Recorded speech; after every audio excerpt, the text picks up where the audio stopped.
본문이 시작되는 이 4절 말씀에는 본문 말씀의 배경이 되는 현재 상황을 엿볼 수 있는 내용이 나옵니다. 그들은 오래 황폐하였던 곳을 다시 쌓을 것이며 옛부터 무너진 곳을 다시 일으킬 것이며 황폐한 성읍 곧 대대로 무너져 있던 것들을 중수할 것이며 라는 이 말씀에 현재 상황을 알려주는 것들을 발견할 수가 있습니다.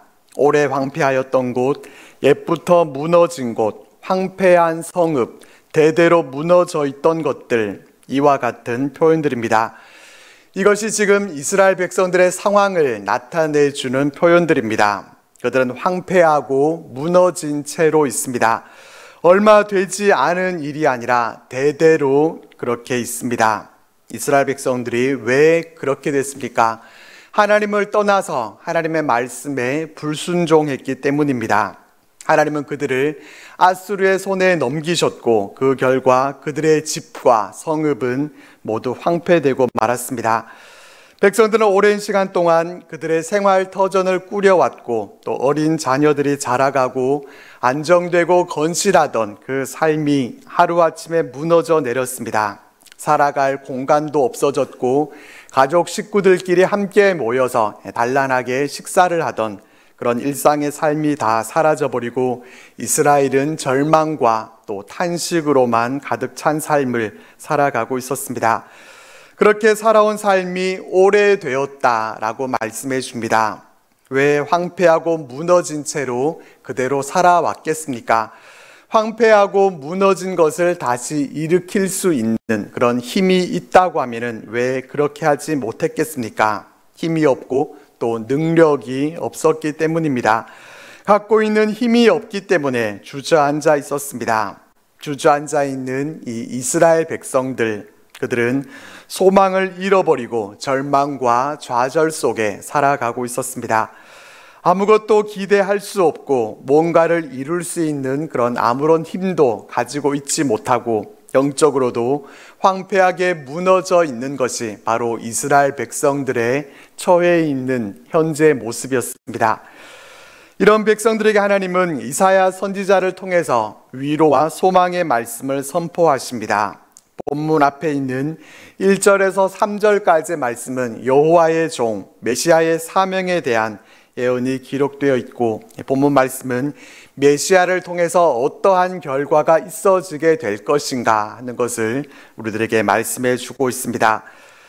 앞에서 살펴본 것처럼 이 4절 말씀에는 이렇게 이스라엘의 절망적인 상황에 대한 묘사들을 볼 수가 있습니다. 그러나 4절 말씀 안에서 우리는 또 다른 것을 볼 수 있습니다.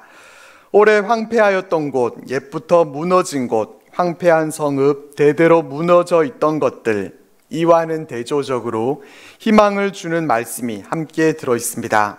무엇입니까? 다시 쌓을 것이며 다시 일으킬 것이며 중수할 것이며 라는 말씀입니다. 이 부분을 우리는 주목해야 합니다. 이 한 절의 말씀에 이스라엘의 절망적인 그 상황만 담겨 있는 것이 아니라 하나님의 회복의 역사에 대한 약속이 함께 들어 있습니다. 얼마나 감사한 일입니까? 이 4절 말씀은 온통 절망으로만 가득 차 있는 것이 아닙니다. 절망 가운데 소망이 함께 담겨 있습니다. 오랫동안 대대로 무너져 있는 상황을 일으켜 주시겠다라고 하는 소망의 메시지가 바로 여기에 담겨 있는 것입니다. 이 일이 어떻게 가능합니까? 메시아의 오심으로 가능합니다. 메시아이신 주님 때문에 가능합니다. 이 4절 말씀에서 발견할 수 있는 주님은 어떤 분이십니까? 절망 가운데 내버려 두지 않으시고 소망을 우리에게 주시는 분이십니다. 절망 가운데 소망을 선포하시는 주님, 황폐하고 무너진 곳을 다시 일으켜 세워주시는 주님이십니다. 대대로 무너져 있던 것들을 중수하게 해주시는 주님이십니다. 우리는 바로 이 주님을 붙들고 바라봐야 합니다. 우리는 무너져 있는 우리의 상황을 주시해서는 안 됩니다. 옛부터 황폐하게 되었다고 해서 소망을 잃어버리고 다시는 중수할 수 없을 것처럼 다시 일어서지 못할 것처럼 생각해서는 안 되는 것입니다. 소망을 결코 포기해서는 안 됩니다. 절망의 상황 가운데서도 우리는 우리가 믿고 있는 하나님이 어떠한 분이신지, 또 우리의 구원자 되시는 주님이 어떠한 분이신지를 기억하면서 하나님께 대한 우리의 믿음으로 인해서 소망을 얻고 일어서야 합니다. 우리가 믿고 있는 하나님은 다시 일으켜 세워주시는 은혜를 베풀어 주시는 분이십니다. 하나님은 이런 분이신데 반해서 우리는 어떤 존재들입니까? 우리는 바로 황폐하게 만든 장본인들입니다. 무너뜨리는 자들입니다. 황폐케 된 것을 다시 일으킬 수 있는 그런 힘과 능력이 없는 무능력한 존재들입니다. 그런데 우리의 모습은 어떻습니까? 이렇게 무너뜨리기만 하는 연약한 존재, 우리 인간들을 의지합니다. 힘있고 능력 있는 자를 의지하지만은 그도 또한 우리와 같은 육체를 갖고 있는 존재들임을 잊지 말아야 합니다. 그렇기 때문에 이런 우리들에게서 우리가 소망을 찾고 또 해답을 찾는 것이 아니라 우리의 소망은 우리를 일으켜 세워주시는 하나님께 두어야 합니다. 하나님께 우리의 소망이 있습니다. 우리를 일으켜 세워주시고 회복시켜 주시는 분은 하나님이십니다. 이 믿음으로만 살아가게 되시길 바랍니다. 어떤 상황 속에서도 우리는 우리의 소망을 세상의 다른 어떤 것에 두는 것이 아니라 우리를 다시 세워주실 하나님께 두고 하나님만 붙들고 의지하면서 살아가는 우리의 삶이 되시기를 바랍니다. 4절 말씀에서 다시 중수하게 해주시고 또 우리를 일으켜 세워주시겠다라고 하는 이 약속만 해도 우리는 감사한데, 이어지는 5절 말씀에서는 더욱 귀한 약속의 말씀을 주십니다. 외인은 서서 너희 양떼를 칠 것이요 이방 사람은 너희 농부와 포도원 지기가 될 것이나 라는 말씀입니다. 외인이 이스라엘 백성들의 양떼를 치게 될 것이고 또 이방 사람들이 농부와 포도원 지기가 될 것이다 라고 말씀하십니다. 어떤 내용입니까? 신분의 변화에 대한 약속입니다. 이전에 이스라엘 백성들의 신분은 어떠했습니까? 바로 그들이 외인과 같은 존재들이었고 그들이 양떼를 치고 또 농부와 포도원 지기로 일했었습니다. 그런데 역전되어서 그들이 양떼와 포도원 농장의 주인이 되고 또 외인 이방 사람들이 그들의 밑에서 일하게 될 것이다. 하나님은 이렇게 말씀하십니다. 여기서 만나게 되는 하나님은 어떤 분이십니까? 우리의 신분을 회복시켜 주시는 하나님, 상황을 역전시켜 주시는 하나님이십니다. 우리의 상황을 비관적으로 바라보면서 낭만적인 모습으로 그렇게 빠져 있을 필요가 없는 이유가 바로 여기에 있습니다. 그 상황을 역전시켜 주시는 하나님이 계시기 때문입니다.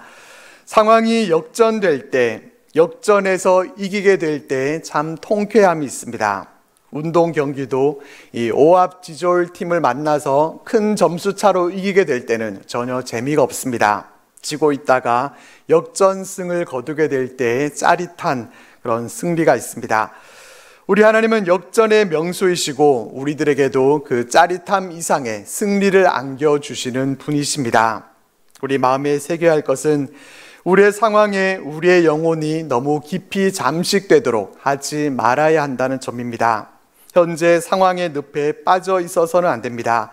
역전시켜 주시는 하나님의 계심을 믿고 그 믿음으로 일어서야 합니다. 그 믿음이 우리에게 있습니까? 우리 하나님은 무너진 것도 일으켜 세워주시는 역전의 하나님이신데 우리가 황폐한 가운데서 무너진 가운데 있지만은 이 모든 상황들을 역전시켜 주시고 우리를 다시 일으켜 세워주실 그 하나님을 믿는 믿음이 과연 우리에게 있습니까? 이 믿음이 우리에게 있기를 바랍니다. 우리는 우리의 상황을 놓고 기도하기보다 내게 이 믿음이 있는지를 우리가 점검해 보면서 하나님 앞에 이 믿음 주시기를 위해서 기도할 수 있기를 바랍니다. 6절 말씀을 보겠습니다. 오직 너희는 여호와의 제사장이라 일컬음을 받을 것이라. 사람들이 너희를 우리 하나님의 봉사자라 할 것이며 너희가 이방 나라들의 재물을 먹으며 그들의 영광을 얻어 자랑할 것이니라. 이스라엘 백성들이 여호와의 제사장이라 일컬음 받게 될 것이다 라고 말씀하십니다. 이스라엘 백성들에게 갑자기 그전에는 있지도 않았던 이 제사장 지위를 주시겠다라는 것이 아닙니다. 이미 주셨던 이 제사장의 지위를 다시 회복시켜 주겠다라는 것입니다. 너희가 내게 대하여 제사장 나라가 되며 거룩한 백성이 되리라. 하나님은 이스라엘 백성들에게 이방을 구원하는 그런 제사장 나라로 삼아 주시겠다 분명히 약속해 주셨습니다. 그런 그들이 범죄함으로 인해서 그 지위를 잃어버리고 황폐함 가운데서 주저앉아서 사명을 감당하지 못한 채로 지내왔지만은 하나님께서 이제는 그 백성들의 지위를 회복시켜 주셔서 그들이 하나님의 봉사자로서 하나님의 제사장으로서의 사명을 감당할 것이고 제사장 나라로서 이방 나라의 재물을 먹으며 하나님의 영광을 누리게 될 것이다 라고 말씀하십니다. 우리가 믿고 있는 하나님은 잃어버렸던 것을 다시 되찾게 해주시고 그 영광 가운데로 우리를 인도해 주시는 하나님이심을 여기에서 또 확인해 보게 됩니다. 그러나 그들의 삶은 하나님의 영광과는 거리가 멀어져 있습니다. 하나님의 영광을 가로막고 있습니다. 7절 말씀입니다. 너희가 수치 대신에 보상을 배나 얻으며 능욕 대신에 몫으로 말미암아 즐거워할 것이라. 그리하여 그들의 땅에서 갑절이나 얻고 영원한 기쁨이 있으리라. 여기에는 이스라엘 백성들의 현재 상황을 대변해 주는 단어들을 볼 수 있습니다. 무엇입니까?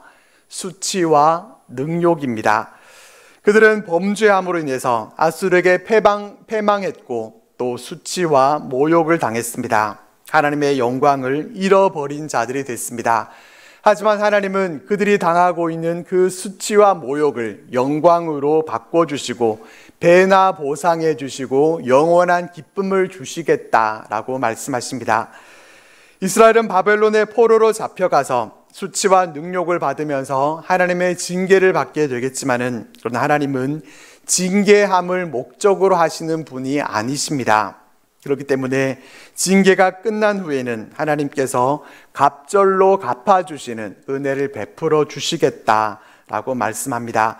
수치와 능욕을 대신해서 기쁨을 주시는데 그 기쁨도 일순간의 기쁨이 아니라 영원한 기쁨이라고 말씀하십니다. 여기에서 우리가 궁금해해야 할 것은 하나님께서 이스라엘 백성들에게 왜 이와 같은 은혜를 베풀어 주시려고 하시는가라는 점입니다. 이 궁금증에 대한 해답을 8절 말씀에서 찾아볼 수 있습니다. 물은 나 여호와는 정의를 사랑하며 불의의 강탈을 미워하여 성실히 그들에게 갚아주고 그들과 영원한 언약을 맺을 것이라. 8절 첫 시작에 무릇이라고 하는 이 말은 왜냐하면 원어적으로는 그런 뜻입니다. 이스라엘의 이런 회복과 기쁨은 그냥 주어지는 것이 아니라 왜냐하면 정의를 사랑하시고 불의의 강탈을 미워하시고 성실히 갚아주시고 이스라엘 백성들과 영원한 언약을 맺으신 하나님이시기 때문이라는 것입니다. 이스라엘의 공로로 인한 것이 아니라 하나님의 은혜 때문입니다. 이것이 중요합니다. 하나님의 은혜. 내가 잘나서가 아니라 하나님께서 우리와 영원한 언약을 맺으셔서 하나님께서 우리의 하나님이 되시고 또 우리는 하나님의 백성이 되었기 때문입니다. 하나님이 우리의 아버지이시기 때문입니다. 우리가 믿고 있는 하나님은 긍휼이 많으시고 은혜로우시고 노하기를 더디하시는 인자하심이 풍성하신 분이십니다.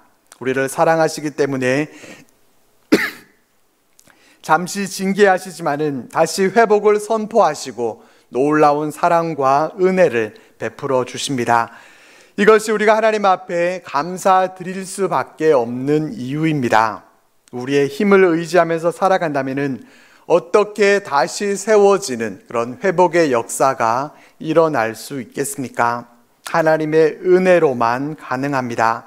우리는 오직 하나님의 은혜로만 다시 일어날 수 있습니다. 마지막 9절 말씀입니다. 그들의 자손을 문 나라 가운데 그들의 후손을 만민 가운데 알리리니 무릇 이를 보는 자가 그들은 여호와께 복받은 자손이라 인정하리라. 이 말씀에서 하나님은 하나님의 언약대로 이스라엘을 뛰어나게 하셔서 이방 나라들이 이스라엘을 볼 때 하나님의 백성들임을 인정하게 해 주시겠다라는 것입니다.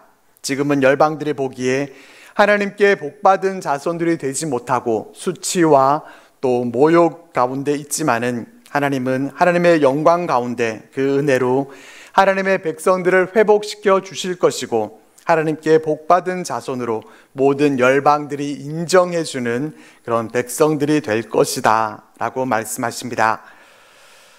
1945년 8월 15일은 우리나라 역사에 있어서 잊을 수 없는 날이고 또 빼놓을 수도 무시하고 넘어가서도 안 되는 날입니다. 80년 전 그날은 우리 민족이 일제 식민지배에서 풀려난 날입니다. 그러면은 8월 15일 이날을 해방절이라고 부르든지 또 독립기념일이라고 부를 수도 있습니다. 실제로 45년 8월 15일은 2차 세계대전에서 일본이 항복한 날이어서 당시 일본의 식민지였거나 또 점령하에 있었던 여러 나라들도 동시에 이 해방의 기쁨을 맞이했습니다. 그렇지만 모두 광복절이라는 말을 사용하지 않습니다. 우리는 광복절이라고 하지만은 북한에서는 조국 해방의 날로 부르고 또 영국에서 독립한 인도의 경우도 독립기념일이라고 그렇게 명칭을 씁니다. 그렇지만 우리는 광복절이라고 부릅니다.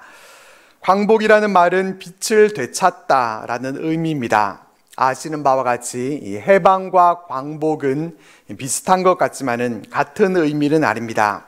이 해방은 속박에서 풀려나는 것을 의미합니다. 억압과 구속에서 벗어나는 것이고 방점이 상태의 변화에 있습니다. 노예가 주인으로부터 자유를 얻었을 때는 이 해방이라는 말을 쓰면 됩니다. 반면에 광복은 그 핵심이 잃었던 것을 되찾는 데 그 의미가 있습니다. 원래는 우리 것이었는데 빼앗겼던 것, 이 주권과 영광을 되찾는 것을 의미합니다. 우리는 일제의 지배하에서 단순히 풀려난 것이 아니라 빼앗겼던 우리의 주권과 영광을 되찾았습니다. 그래서 해방보다 더 깊은 의미가 있는 이 광복이라는 단어를 사용해서 해방절이나 독립기념일이라고 부르지 않고 우리는 광복절이라고 부릅니다. 36년간의 일제강점기에 우리나라는 모든 것이 무너져 있는 본문 말씀에 나오는 이스라엘과 같았습니다. 저는 당연히 그 시대를 살아보지 않았기 때문에 그 시대 상황을 다 알 수 없지만은 그 시대의 모습을 잘 보여주는 영화들 가운데 말모이라는 이 영화를 통해서 간접적으로 배울 수 있었습니다.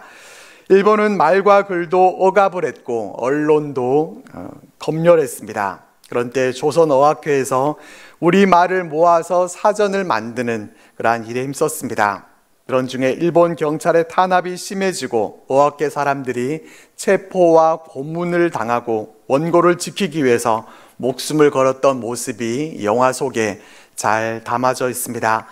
학교에서는 일본어만 사용하게 했고 또 일본식 이름으로 개명시키고 또 신앙의 자유마저도 빼앗아서 신사참배도 강요를 당했습니다. 영화의 한 장면에도 나오지만은 친일파가 된 아버지와 이 조선 어학회를 이끄는 아들의 대화에서 아들은 아버지에게 말합니다. 아버지가 내게 한글을 가르쳐 주시고 조선 사람들이 힘을 키우면은 독립할 수 있다고 하지 않았습니까? 라고 말하면서 따질 때 친일파가 된 아버지가 이렇게 말을 합니다. 그때는 조선이 독립될 줄 알았다. 내가 어리석었어. 30년이다.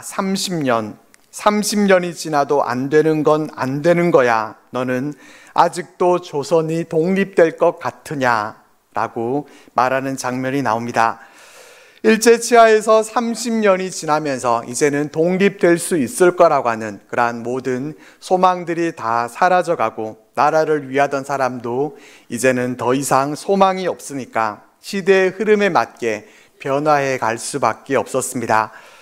조선어학회를 이끌던 아들이 저보고 친일을 하라고 하시는 겁니까? 이렇게 물으니까 아버지가 뭐라고 하는가 하면은 친일이 아니라 애국을 하라는 거다. 조선이라는 나라가 사라진 지가 언젠데 라고 하면서 소리칩니다.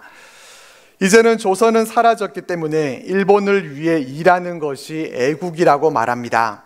일제 치하의 그 기간이 더 길어졌다면 오늘날의 우리 대한민국은 정말 어떻게 됐을지 알 수 없습니다. 하지만 하나님이 우리나라를 위해서 일하셨습니다. 1945년 8월 6일과 9일에 두 발의 원자폭탄이 일본에 떨어졌고 일본은 항복을 선언했습니다. 1910년 8월 29일에 주권을 빼앗겼던 우리나라는 해방을 맞이하고 3년이 지나 48년 8월 15일에 대한민국 초대 정부가 수립되면서 다시 주권을 되찾고 지금의 대한민국으로 세워질 수 있었습니다.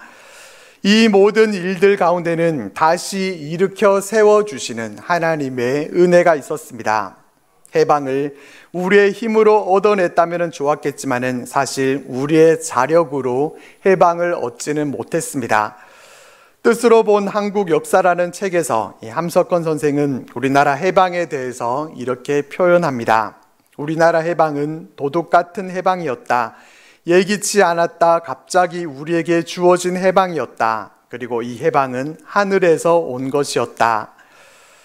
우리가 해방된 것은 미국의 원자폭탄 덕분이라고 할 수 없습니다. 연합군의 승리 덕분이라고 그들에게 공을 돌릴 일도 아닙니다. 이 민족을 사랑하시는 하나님의 역사하심이 있었기 때문에 가능한 일이었습니다. 하나님이 빼앗겼던 빛을 다시 우리에게 비춰주신 것입니다. 하나님은 우리에게 은혜로 해방의 자유와 광복의 영광을 동시에 누리게 해주셨습니다. 하나님은 무너진 이스라엘을 하나님의 은혜로 다시 일으켜 세우시겠다라고 하신 것과 같이 우리의 삶 가운데도 일하실 것입니다. 우리의 삶 가운데 무너진 것은 무엇입니까? 오랫동안 일으키지 못하고 방치되어 있는 것은 무엇입니까? 그것을 일으켜 주시기 위해 하나님 앞에 기도할 수 있기를 바랍니다. 하나님은 우리를 일으켜 세워주시는 힘이시요 능력이십니다. 예수님만이 우리의 소망이십니다. 우리 주님은 그 강하신 손으로 우리들을 붙잡으셔서 우리를 다시 한번 일으켜 세워주실 것입니다. 우리가 구해야 할 것은 무엇입니까? 우리가 구할 것은 넘어지지 않을 수 있는 큰 능력이 아닙니다. 우리가 구할 것은 하나님의 은혜입니다. 하나님의 은혜로 우리를 다시 일으켜 세워주시기를 위해서 기도할 때 하나님은 우리가 하나님과 언약을 맺은 하나님의 언약 백성, 하나님의 자녀라고 하는 이 사실 하나만으로 우리에게 은혜를 베풀어 주시고 우리들을 일으켜 세워주실 것입니다. 80년 전 이 땅에 자유를 허락해 주신 하나님은 우리가 하나님을 더욱 사랑하고 또 하나님만을 붙들고 의지할 때 우리의 힘이 아니라 하나님의 힘으로 우리들을 다시 일으켜 세워주실 것입니다. 광복 80주년을 기념하며 예배드리는 오늘 우리 가운데 무너져 있고 다시 세워야 할 것은 무엇인지를 우리가 돌아보면서 다시 회복시켜 주실 하나님만 바라봄으로 하나님의 그 은혜를 힘입어서 승리하는 우리들 모두가 되시기를 주님의 이름으로 축복합니다.